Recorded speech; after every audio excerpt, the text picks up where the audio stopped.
Ragic rend la création de formulaires de base de données aussi intuitive que possible.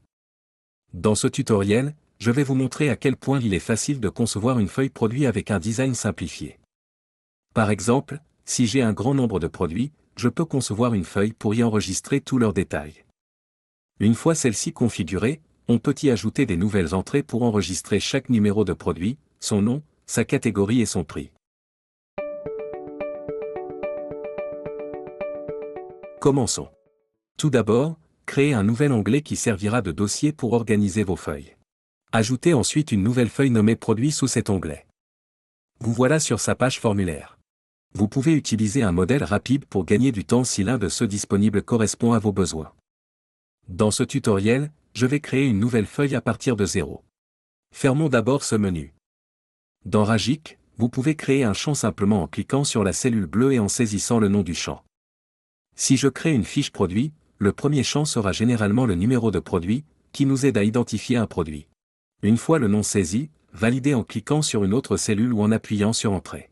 Répétez cette opération pour ajouter d'autres champs, comme nom du produit, catégorie ou prix. À chaque fois que je commence à saisir le nom d'un champ, Ragic génère automatiquement un en-tête de champ, ainsi qu'un espace vide sur sa droite, destiné à la saisie des valeurs.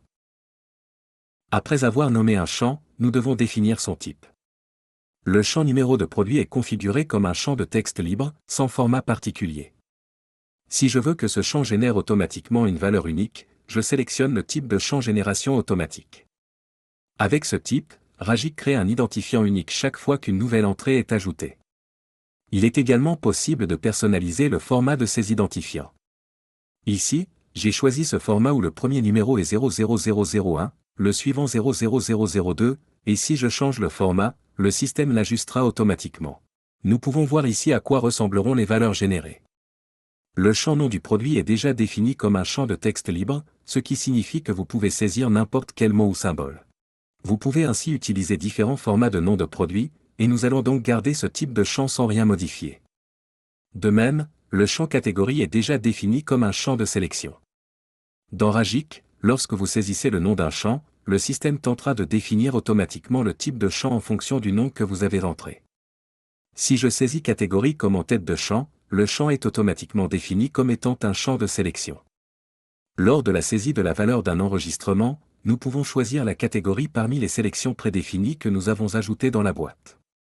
Par exemple, pour une papeterie, les catégories peuvent inclure des éléments comme écriture, carte, cadeau, cahier, rangement et bien d'autres. De la même manière, Ragic configure automatiquement le champ prix comme un champ de type monnaie. Nous pouvons personnaliser le format des champs numériques. J'ai sélectionné le format avec le signe $, et la valeur sera arrondie à 2 décimales. Lorsque vous avez terminé, cliquez sur Sauvegarder et quittez le mode Design. Cliquez sur Nouveau pour ajouter une nouvelle entrée. Comme nous avons déjà choisi les bons types de champs, la saisie des données est rapide et le risque d'erreur est réduit.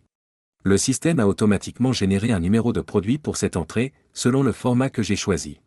Je peux ensuite remplir le champ nom, puis passer au champ catégorie, où un menu déroulant me permet de sélectionner la catégorie du produit.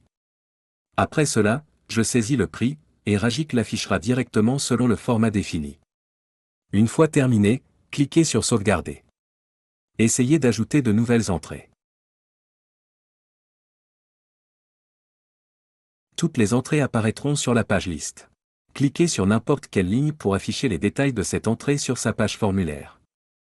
Nous proposons de nombreux tutoriels pour des fonctionnalités plus avancées, comme la gestion des droits d'accès, les approbations, les codes barres, le publipostage, et bien plus encore.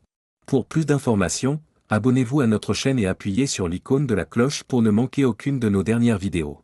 Si vous avez des questions, n'hésitez pas à les poser dans les commentaires ci-dessous. Merci, et à bientôt.